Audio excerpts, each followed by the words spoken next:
অসম সাহিত্য সভাৰ প্ৰথমগৰাকী সভাপতি। অপশ্যনসমূহ লক্ষ্মীনাথ বেজবৰুৱা, চন্দ্ৰকুমাৰ আগৰৱালা, পদ্মনাথ গোহাঁই বৰুৱা। উত্তৰটো ভাবকচোন। উত্তৰটো হৈছে পদ্মনাথ গোহাঁই বৰুৱা।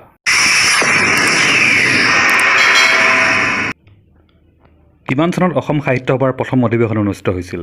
অপশ্যনসমূহ 1901 চন, 1909 চন, 1917 চন। শুদ্ধ উত্তৰটো ভাবকচোন আপোনালোকে।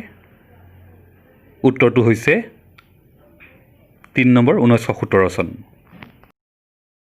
কোনজনা কবিক সুগন্ধি পখিলা বুলি কোৱা হয়? অপশ্যনসমূহ নীলমণি ফুকন, হীৰেণ ভট্টাচাৰ্য আৰু ৰঘুনাথ চৌধাৰী। শুদ্ধ উত্তৰটি হৈছে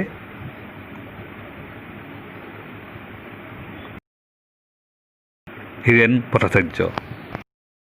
অনুগ্ৰহ কৰি আমাৰ চেনেলটো লাইক, ছাবস্ক্ৰাইব আৰু শ্বেয়াৰ কৰক। শংকৰদেৱৰ গুৰুজনাৰ নাম কি আছিল?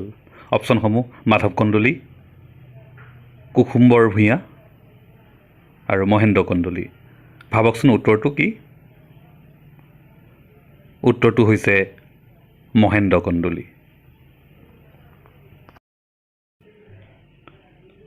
ভাগৱতৰ একেবাৰে চমু সংস্কৰণ গ্ৰন্থখনৰ নাম কি? অপশ্যনসমূহ অনাদি পতন, গুণমালা, ভক্তি প্ৰদীপ।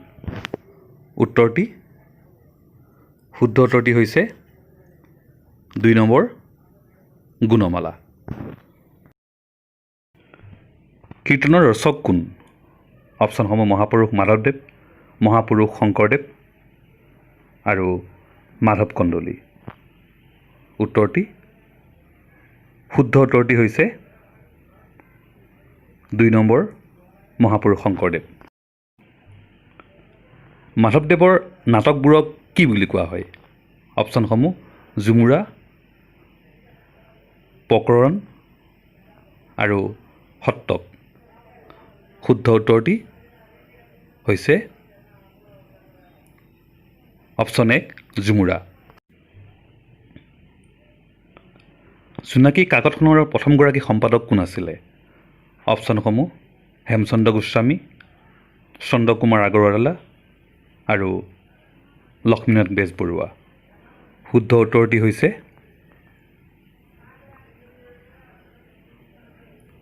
অপশ্যন 2 চন্দ্ৰকুমাৰ আগৰৱালা। প্ৰতিমাৰ খনিকৰ হিচাপে কোনজনা কবিক জনা যায়? অপশ্যনসমূহ যতীন্দ্ৰনাথ দুৱৰা, ৰঘুনাথ চৌধাৰী আৰু চন্দ্ৰকুমাৰ আগৰৱালা। শুদ্ধ উত্তৰটি হৈছে 3 নম্বৰ অপশ্যনটোৰ চন্দ্ৰকুমাৰ আগৰৱালা। মাধৱদেৱ বিৰচিত প্ৰথমখন নাট। উত্তৰসমূহ চুৰধৰা, অৰ্জুন ভঞ্জন আৰু 3 নম্বৰত ভূমি লেটুৱা। শুদ্ধ উত্তৰটি হৈছে অৰ্জুন ভঞ্জন। শংকৰদেৱে ৰামায়ণৰ কোনটো কাণ্ড অনুবাদ কৰিছিলে? আদিকাণ্ড, উত্তৰকাণ্ড আৰু লংকাকাণ্ড। শুদ্ধ উত্তৰটি হৈছে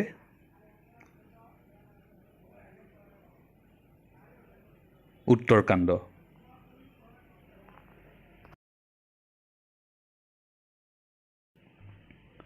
মাধৱদেৱে ৰামায়ণৰ কোনটো কাণ্ড অনুবাদ কৰিছিলে? অপশ্যনসমূহ আদিকাণ্ড, উত্তৰকাণ্ড আৰু অৰণ্যকাণ্ড। শুদ্ধ উত্তৰটি হৈছে অপশ্যন 1 আদিকাণ্ড। শংকৰদেৱৰ বৰগীতক কোনে নোবেল নাম্বাৰ্ছ আখ্যা দিছিল? অপশ্যনসমূহ কালিৰাম মেধি, ডক্টৰ সূৰ্যকুমাৰ ভূঞা আৰু ডক্টৰ বাণীকান্ত কাকতি। শুদ্ধ উত্তৰটি হৈছে অপশ্যন 3 ডক্টৰ বাণীকান্ত কাকতি। তলৰ কোনোখন লক্ষ্মীনাথ বেজবৰুৱাৰ নাটক নহয়? অপশ্যনসমূহ বেলিমাৰ, নুমল আৰু কদমকলি। শুদ্ধ উত্তৰটি হৈছে 3 নম্বৰ অপশ্যন কদমকলি। লক্ষ্মীনাথ বেজবৰুৱাৰ একমাত্ৰ কাব্য সংকলনৰ নাম কি? অপশ্যনসমূহ পদুমকলি, কদমকলি আৰু 3 নম্বৰ অপশ্যনটো হৈছে বেলিমাৰ। শুদ্ধ উত্তৰটো 2 নম্বৰ অপশ্যন কদমকলি। অনুগ্ৰহ কৰি আমাৰ চেনেলটো ছাবস্ক্ৰাইব, লাইক আৰু শ্বেয়াৰ কৰিব। ধন্যবাদ।